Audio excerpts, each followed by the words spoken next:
Hello दोस्तों, एक बार फिर स्वागत है आपका जीके एक्सप्रेस में। भाई आज फिर थोड़े बहुत टॉपिक लेके आए हूँ आपके लिए, टाइम वेस्ट नहीं करते। आज 16 मई है। 16 मई पे 2 दिवस हैं। बात करता हूँ मैं 16 मई को। पहला दिवस है राष्ट्रीय डेंगू। हाँ जी, डेंगू मादा मादा डेंगू जो बुखार है, जिसको आप हड्डी तोड़ बुखार के रूप में जानते हो, बहुत ज्यादा फैलता है। मानसून जब भारत में आता है, याद रखोगे, मई जून के बाद में ठहरे हुए पानी में जो मच्छर पैदा होता है, याद रखोगे, तो डेंगू मच्छर से होता है। तो 16 मई को स्वास्थ्य मंत्रालय जो भारत का है, याद रखोगे, वो डेंगू दिवस मनाता है। मादा एजिप्टी मादा एजिप्टी मच्छर है डेंगू की, और इस मच्छर को टाइगर टाइगर मच्छर भी बोलते हैं, याद रखोगे। और इसको बहादुर बहादुर मच्छर भी बोलते हैं। और इसकी निशानी मैं आपको बता देता हूं। इस मच्छर के जो पंख होते हैं, जो विंग्स होते हैं, उनको याद रखोगे तो वो याद रखोगे उसमें धारियां होती हैं, काले काले और सफेद रंग की, काले और सफेद रंग की, और बहुत कम ऊंचाई पर उड़ता है ये मच्छर। इससे आप बच के रहिए। हड्डी तोड़ बुखार डेंगू बताया मैंने आपको। तो 16 मई को आज राष्ट्रीय डेंगू दिवस भारत सरकार मनाती है, तो डेंगू से बच के रहिए। मादा इजिप्टी मच्छर से डेंगू होता है, और मलेरिया मादा एनाफ्लीज मच्छर से होता है, याद रखिए। और दूसरा जो दिवस आज 16 मई को है, वो अंतर्राष्ट्रीय प्रकाश दिवस है। हाँ जी, क्योंकि आज ही के दिन क्यों मनाया जाता है बता देता हूं मैं आपको। जो लेजर से जो प्रथम ऑपरेशन है ना, वो याद रखोगे, थियोडर मेमन नाम के जो एक इंजीनियर थे, याद रखोगे, एक भौतिक वैज्ञानिक थे। थियोडर मेमन साहब ने 1960 में सबसे पहले लेजर से ऑपरेशन किया था। तो उनके सम्मान में अंतरराष्ट्रीय प्रकाश दिवस भी मनाया जा रहा है। और प्रकाश का रंग, आप सूर्य के प्रकाश का रंग कैसा होता है? सफेद होता है। लेकिन जब वो प्रकाश का विक्षेपण होता है तो 7 रंगों में टूट जाता है, याद रखोगे। तो अंतरराष्ट्रीय प्रकाश दिवस भी आज 16 मई को मना रहे हो आप। और राष्ट्रीय डेंगू मादा इजिप्टी मच्छर से बताया मैंने, डेंगू इसको टाइगर मच्छर बोलते हैं, बहादुर मच्छर बोलते हैं, बहुत कम ऊंचाई पे उड़ता है। तो अपने आसपास ध्यान रखें, ठीक है। तो 2 दिवस मैंने आपको बता दिए हैं। दूसरा नाम मैंने लिखा है एलिसबेटा, याद रखोगे, एलिसबेटा बेलोनी। इसको इटली सरकार ने, इटली में खुफिया विभाग का प्रमुख बना दिया गया है। और ये प्रथम महिला है दोस्तों। इटली, जिसकी राजधानी आप रोम पढ़ते हो, इटली को यूरोप का भारत भी बोलते हो और बोलते हैं। और मारियो द्रासो इटली के, याद रखोगे, पीएम है, याद रखोगे। और इटली एक यूरोप में प्रायद्वीपीय देश है, याद रखोगे। तीनों तरफ से ये भूमध्य सागर से घिरा हुआ है। और भूमध्य सागर में इटली का एक प्रसिद्ध द्वीप है सिसिली द्वीप इटली का है, याद रखोगे।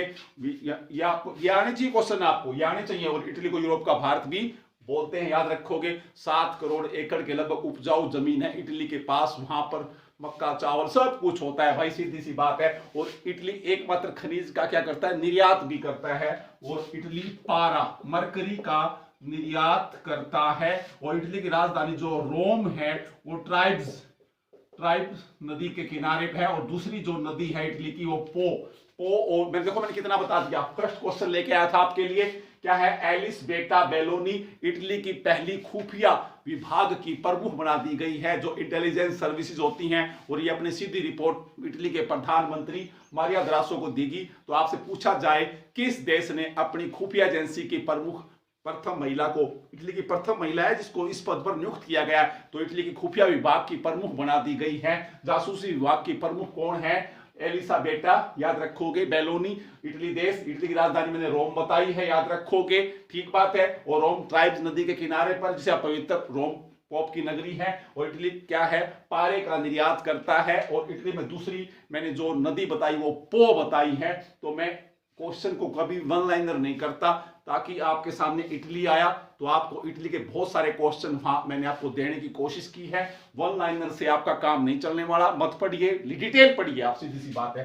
तीसरा नाम मैंने लिखा है जेसिका एडर्न, याद रखोगे, ये न्यूजीलैंड की प्रधानमंत्री है। और इसको फॉर्च्यून पत्रिका ने, याद रखोगे, 50 जो प्रभावशाली जो व्यक्तित्व है संसार के, उसमें पहले नंबर पर फॉर्चून पत्रिका ने, याद रखोगे, फॉर्चून पत्रिका ने न्यूजीलैंड की महिला प्रधानमंत्री है जो कोरोना के संक्रमण से देश को बचाने के लिए बहुत ज्यादा मेहनत कर रही है और बहुत ज्यादा हाईलाइट हुई है ये लेडी। तो इसीलिए फॉर्चून पत्रिका ने इसको संसार के 50 प्रभावशाली लोगों की सूची में पहले नंबर पे इसको शामिल किया है। और इस फॉर्चून पत्रिका के 50 प्रभावशाली जो लोग हैं ना, उसमें सिर्फ भारत का एक नाम आया है, वो है, याद रखोगे, आदर पूनावाला। हाँ जी, ये आदर पूनावाला है, ये serum institute of India, serum institute of India, हाँ जी, ये वैक्सीन बनाने की, ये कोरोना वैक्सीन बना रही है। SII serum institute of India के CEO हैं, याद रखोगे, आदर पूनावाला। और सीरम इंस्टीट्यूट ऑफ इंडिया जो कोविशील्ड, कौन सी वैक्सीन बना रही है, ये कोविशील्ड का निर्माण कर रही है, याद रखोगे। और भारत बायोटेक जो कंपनी है वो हैदराबाद में है, और वो कौन सी बना रही है, कोवैक्सीन बना रही है भारत फार्मा, याद रखोगे, भारत बायोटेक कोवैक्सीन बना रही है। और कोविशील्ड का निर्माण, याद रखोगे, सीरम इंस्टीट्यूट ऑफ इंडिया बना रही है। और ये संसार की सबसे बड़ी वैक्सीन निर्माता कंपनी भारत की है। और इसके CEO को भी, आदर पूनावाला को भी, फॉर्चून पत्रिका ने 50 प्रभावशाली लोगों की सूची में भारत की तरफ से एकमात्र व्यक्ति को शामिल किया है, याद रखोगे इस क्वेश्चन को भी आप। और जेसिका एंडरसन मैंने बताया कहां की, न्यूजीलैंड की। और न्यूजीलैंड, याद रखोगे, प्रशांत महासागर में स्थित है, याद रखोगे। यहाँ पे इटली मैंने भूमध्य सागर के 3 तरफ से घिरा हुआ बताया, प्रायद्वीपीय देश है। और न्यूजीलैंड, साथ साथ मैं इन क्वेश्चंस की ज्योग्राफी दे रहा हूं आपको, ताकि आपको कई किताबें न उठानी पड़े, मेरे साथ जुड़िए आप, ठीक है ना। तो प्रशांत महासागर के, याद रखोगे, ऑस्ट्रेलिया के पूर्व में स्थित है न्यूजीलैंड। और इसको, न्यूजीलैंड को दक्षिण का ब्रिटेन भी बोलते हैं। और न्यूजीलैंड की राजधानी वेलिंगटन न्यूजीलैंड की राजधानी है। और यहाँ के मूल निवासी माओरी, वेलिंगटन न्यूजीलैंड की राजधानी है, और माओरी यहाँ के मूल निवासियों को बोलते हैं, जो जनसंख्या के 14.9% के लगभग हैं। तो न्यूजीलैंड को कुछ ऐसे पढ़ेंगे। और न्यूजीलैंड के एक क्रिकेटर ने, आप बता सकते हैं, वीजे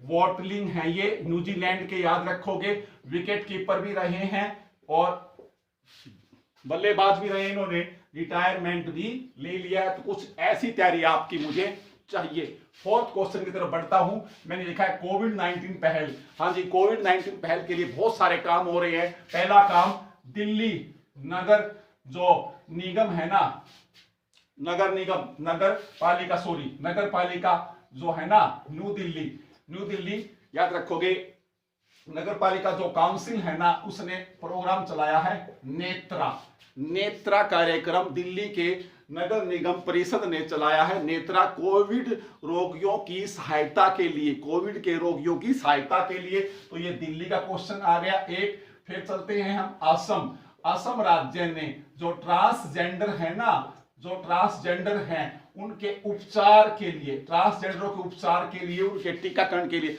ट्रांसजेंडरों के टीकाकरण के लिए असम राज्य ने अभियान चलाया है। उसके बाद चलता हूं मैं महाराष्ट्र ने क्या किया है, याद रखोगे, कोलाबा पुलिस स्टेशन है। कोलाबा पुलिस स्टेशन के अंदर पुलिस कर्मियों के लिए कोविड हेल्पलाइन बनाया। किसी भी पुलिसकर्मी को अगर कोरोना हो जाए तो वो कोलाबा पुलिस स्टेशन के अंदर एक पूरा वो स्थापित कर दिया गया है, कोविड केयर सेंटर। वहां पर अपनी मदद के लिए वहां पर वो जा सकते हैं। अगली बात चलता हूं मैं उत्तर प्रदेश को याद रखोगे, सैमसंग इंडिया ने, सैमसंग जो कंपनी मोबाइल निर्माता कंपनी है ना, और आप पढ़ते हो उत्तर प्रदेश के नोएडा के गौतम बुद्ध जो नगर है ना, यहीं पर याद रखोगे सैमसंग कंपनी ने नोएडा के गौतम बुद्ध नगर में ही अपना मोबाइल का सबसे बड़ा कारखाना लगा रखा है, याद रखोगे। तो इसीलिए सैमसंग कंपनी ने उत्तर प्रदेश को 60 O2 ऑक्सीजन कंसंट्रेशन है, जो 60 जो ऑक्सीजन बनाने के जो मशीनें हैं वो किसने देती है, सैमसंग ने, याद रखोगे। उत्तर प्रदेश राज्य को याद रखोगे आप। इन क्वेश्चंस को प्लीज आपसे निवेदन है। 5वें नंबर क्वेश्चन पे मैंने लिखा दर्द जनजाति। ये दर्द बौद्ध जनजाति है, याद रखोगे। ये बौद्ध जनजाति के 4 गांव हैं, याद रखोगे। ये लद्दाख में है, लद्दाख की याद रखोगे। आर्य घाटी के अंदर, याद रखोगे। और ये इंडो आर्यन जो भाषा परिवार है उसकी उपभाषा है। दर्द जो संस्कृति है, दर्द जनजाति की जो भाषा है, जो संस्कृति है, वो लद्दाख में है। बौद्ध, याद रखोगे, बौद्ध धर्म के ये लोग हैं। ये आर्य घाटी में, लद्दाख की आर्य घाटी में निवास करते हैं। और याद रखोगे, इन्हीं के संरक्षण के लिए भारत सरकार 2 साल से आर्य महोत्सव भी मना रही है। तो अगर दर्द जनजाति पूछ ले तो आपको लद्दाख याद आना चाहिए। दर्द संस्कृति पूछ ले तो आपको लद्दाख की आर्य घाटी याद आनी चाहिए, याद रखोगे। तो ये इंडो आर्यन भाषा जो परिवार है उसी की ये भाषा का उपभाषा है, दर्द भाषा, याद रखोगे। दर्द संस्कृति, लद्दाख। और लद्दाख आप पढ़ते हो भारत का सबसे बड़ा केंद्र शासित प्रदेश है, लेकिन सबसे कम जनसंख्या वाला प्रदेश भी लद्दाख केंद्र शासित प्रदेश है, जिसको 31 अक्टूबर 2019 को जम्मू कश्मीर के साथ क्या कर दिया गया था? हाँ जी, केंद्र शासित प्रदेश लद्दाख को बना दिया गया था, याद रखोगे। ये सारे प्रश्न आपको राधा मोहन कृष्ण है, या राधा मोहन जो माथुर है, या कृष्ण मोहन माथुर कौन है लद्दाख के उपराज्यपाल, मुझे बताइए। क्या मेरा ठीक था, गलत था? कुछ ऐसा ही नाम आएगा, मोहन का नाम भी आएगा, कृष्ण का भी आ सकता है, माथुर साहब कुछ है क्या ऐसा? बताइए मुझे लद्दाख के बारे में। और 2 ही जिले हैं लद्दाख में, लेह और लद्दाख। और सिंधु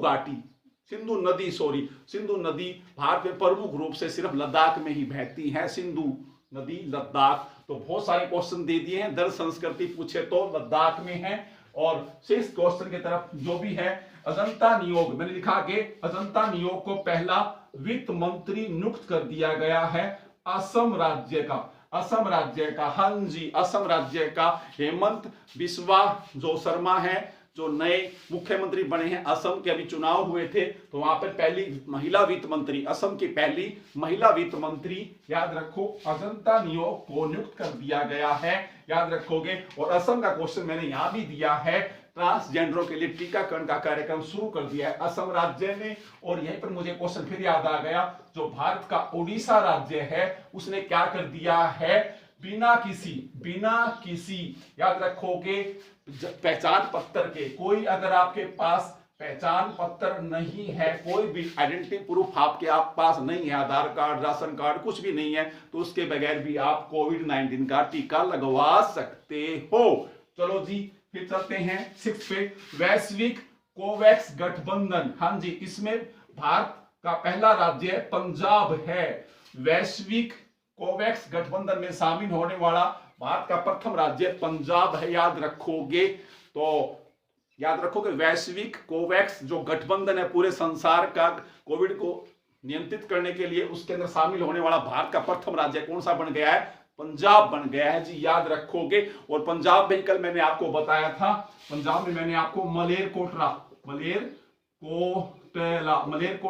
पंजाब का नया डिस्ट्रिक्ट बना दिया गया है, 23वां, याद रखोगे। और पंजाब की IIT रोपड़ ने पर्यावरण के अनुकूल शव कार्ट बना दिया है, शमशान पर्यावरण के अनुकूल। अब आपको पता है मुर्दे कहीं गंगा में तैर रहे हैं, बहुत बुरा हाल है भाई भारत का, तो है ना, कोई जमीन में नहीं दफना, उनको नए को कोई अग्नि दी जा रही है। तो भाई ऐसे में IIT रोपड़ पंजाब ने पर्यावरण के अनुकूल शमशान कार्ट का निर्माण IIT Ropar, I repeat, Punjab ने किया है। और रोपड़ सिंधु घाटी की सभ्यता का एक पुराना पुरातत्व स्थल भी है, याद रखिए आप। तो ये ऐसे क्वेश्चन आपको आने चाहिए। तो मलेरकोटला पंजाब का नया 23वां, मैंने वो बता भी दिया आपको क्या बना है, जिला बना है। और उससे पहले याद रखोगे, वैश्विक कोवैक्स गठबंधन में भी पंजाब शामिल होने वाला भारत का प्रथम राज्य है। यहां से क्वेश्चन आने की 101% संभावना है। भाई क्वेश्चन मुझे तो सारे अच्छे लगते हैं, कोई भी आ सकता है। नेक्स्ट क्वेश्चन में बात करता हूं मैं आपके साथ, डेविड एटनबरो, इसको जी पीपुल्स एडवोकेट नियुक्त कर दिया गया। डेविड एटनबरो को पीपुल्स एडवोकेट COP26 का कोप 26 का डेविड एटनबरो को पीपुल्स एडवोकेट नियुक्त कर दिया गया है। डेविड एटनबरो को कोप 26 का, जहां भी कोप लिखा आ जाए, सी का मतलब क्या है कॉन्फ्रेंस, ओ का मतलब क्या है ऑफ, पी का मतलब पीपुल्स, कॉन्फ्रेंस ऑफ पीपुल्स, ये 26 याद रखोगे। तो ये जहां भी ये कोप लिखा आ जाए समझ लेना जलवायु सम्मेलन है, पर्यावरण की सुरक्षा का सम्मेलन है, इन्वायरमेंट से संबंधित कोई सम्मेलन है। तो कोडवर्ड क्या है कोप, जहां भी लिखा दिख जाए तो समझ जाना पर्यावरण का, जलवायु की रक्षा का कोई सम्मेलन है। तो कोप 26 का जो है ना ये 1 से 12 नवंबर 2021 को ग्लासगो शहर है स्कॉटलैंड के अंदर होगा। कोप 26 जलवायु परिवर्तन पर सम्मेलन है, याद रखोगे आप, जलवायु की सुरक्षा के लिए सम्मेलन है। कोप 26 ग्लासगो शहर मैंने स्कॉटलैंड का बताया, स्कॉटलैंड यूनाइटेड किंगडम में है। तो इस सम्मेलन कोप 26 की जो अध्यक्षता वो यूके करेगा। कोप 26 बहुत सारे क्वेश्चन दे रहा हूं भाई, ध्यान करो।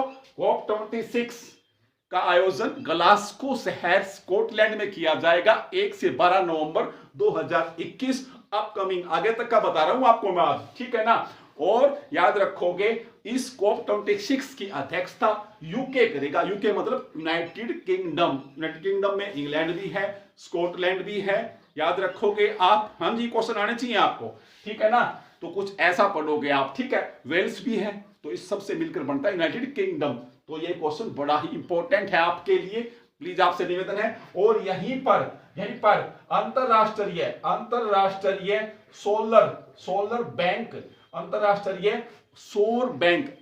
सोलर बैंक को भी स्थापित करने की योजना है। और हो सकता है अंतरराष्ट्रीय सोलर बैंक का मुख्यालय भारत में बन जाए, क्योंकि अंतरराष्ट्रीय सौर ऊर्जा गठबंधन की स्थापना 30 नवंबर 2015 को भारत के नरेंद्र मोदी और फ्रांस के राष्ट्रपति मैनुअल मैक्रो ने पेरिस जलवायु सम्मेलन में की थी, याद रखिए। और अंतरराष्ट्रीय ऊर्जा गठबंधन, सौर ऊर्जा गठबंधन है, उसका मुख्यालय गुरुग्राम में है। अंतरराष्ट्रीय सौर ऊर्जा गठबंधन का मुख्यालय कहां पर है? गुरुग्राम हरियाणा में है, याद रखोगे आप। और ये इंपॉर्टेंट कोप 26 क्यों है? क्योंकि अमेरिका दोबारा से पेरिस जलवायु संधि के अंदर शामिल हो गया है, उसके सम्मान में उसको भी वहां पर कहेंगे भाई वेरी गुड, आप अच्छे वापस आ गए, ठीक है ना। तो आप याद रखोगे, ठीक है जी। फिर मैंने लिखा मैनचेस्टर सिटी याद रखोगे, प्रीमियम लीग चैंपियनशिप फुटबॉल की मैनचेस्टर सिटी ने